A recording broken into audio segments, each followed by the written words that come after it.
I hear this all the time, down in the comments and face to face when I'm talking to photographers. They'll say something like, I don't use flash because it always looks harsh. So instead, I'm just going to stick to window light because natural light, it's better anyway. Or they'll say something like, whenever I use flash, I never turn up the power very much because if I do, my lighting is going to look harsh. And believe me, the first time that I heard that excuse, I was so confused.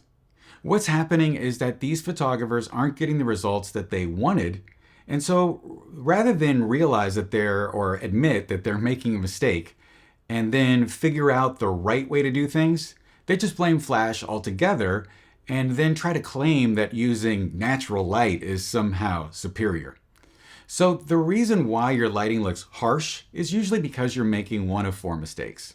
So in today's video, I'm going to share with you what those four things are and let you know how to fix them. Now you might be making more than one of those mistakes, but by the end of the video, you'll be able to get better pictures anywhere, anytime, without being beholden to the weather or the time of day.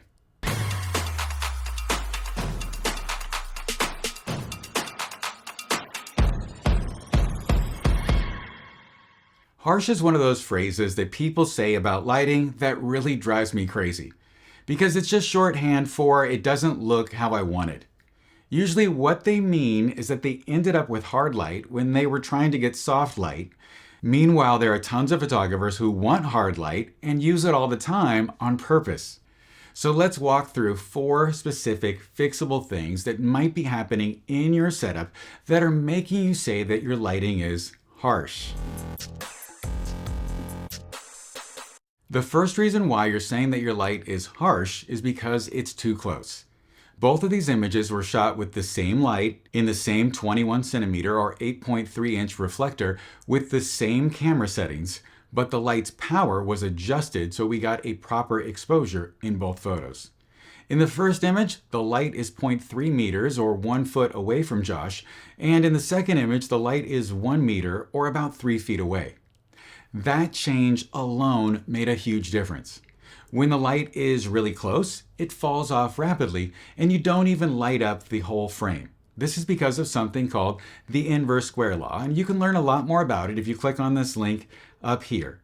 But all you need to know is that if you have a light really close, you won't be able to light up your entire subject, and it's going to go from bright to dark really quickly.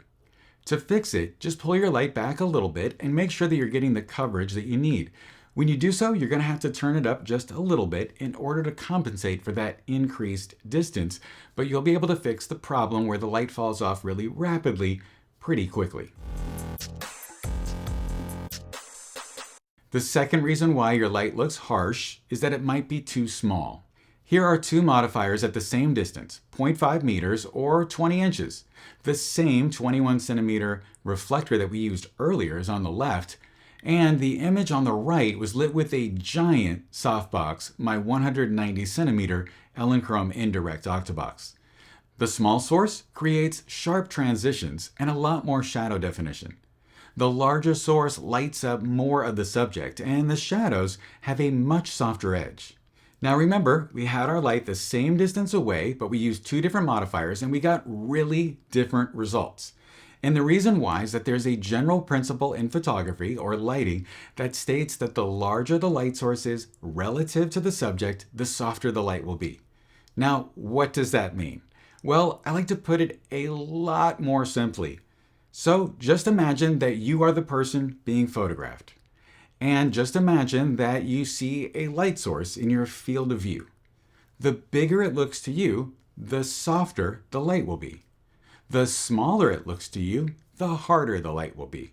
And what we mean by soft is we mean that it's going to have very gentle transitions from midtone to shadow.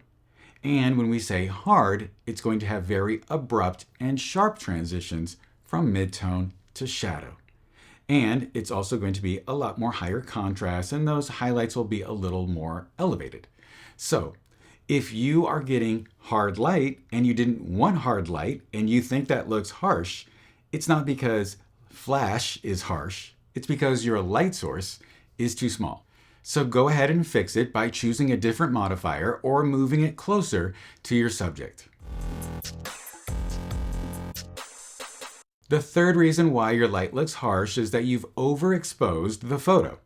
The image on the left is properly exposed and the image on the right is one stop overexposed. I shot these photos in both RAW and JPEG, and I want to show you what happens when you're overexposed with a RAW file versus a JPEG. So in your post-processing software, I like to use Capture One, maybe you use Lightroom, you can take that RAW file in there and you can just pull the exposure down one stop and it looks pretty much the same as if you exposed it correctly. Now, if you take that JPEG and you try to pull down the exposure one stop in the same software, you're not going to be able to recover those highlights, and that's because they were blown out kind of at capture.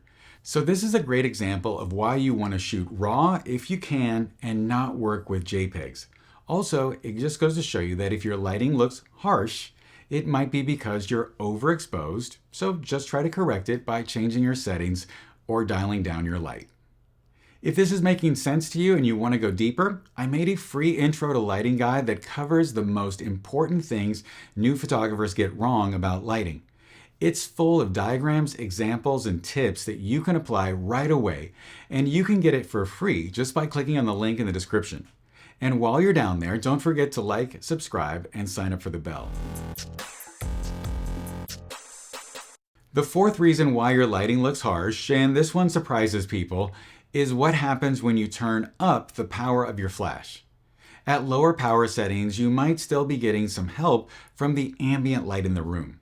That ambient light, maybe window light, is lighting up parts of the scene that the flash isn't hitting, your shadows. So the light looks more balanced even if you're using only one flash. But when you increase the power of the flash and adjust your camera settings to match, that ambient light no longer contributes to the exposure, and now your shadows will be darker. This may look harsh to some, but it's not because the flash is too strong, it's because you accidentally eliminated your fill light. So if you want to fix it, you just need to bring back some fill by maybe placing a reflector on the side opposite of the main light. You could place a V-flat over there, or a piece of white foam board, or anything that reflects light back that is neutral in color. Or you could even add a second light, perhaps behind the camera in an umbrella or something at really low power, just enough to elevate those shadows a little bit so that you get detail in there, and then your lighting will no longer look harsh.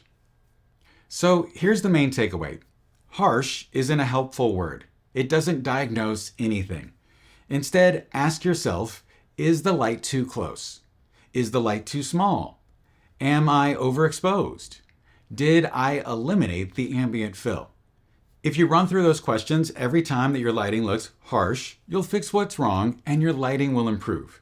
If you want to learn more, check out this video over here where I recreate window light using flash, proving that you don't have to be beholden or held hostage to the time of day or the weather, and you can make great photos anywhere, anytime. If you have any questions or comments, please leave them below. Don't forget to like, subscribe, and sign up for the bell. I hope that you have a wonderful day, and I'll talk to you soon.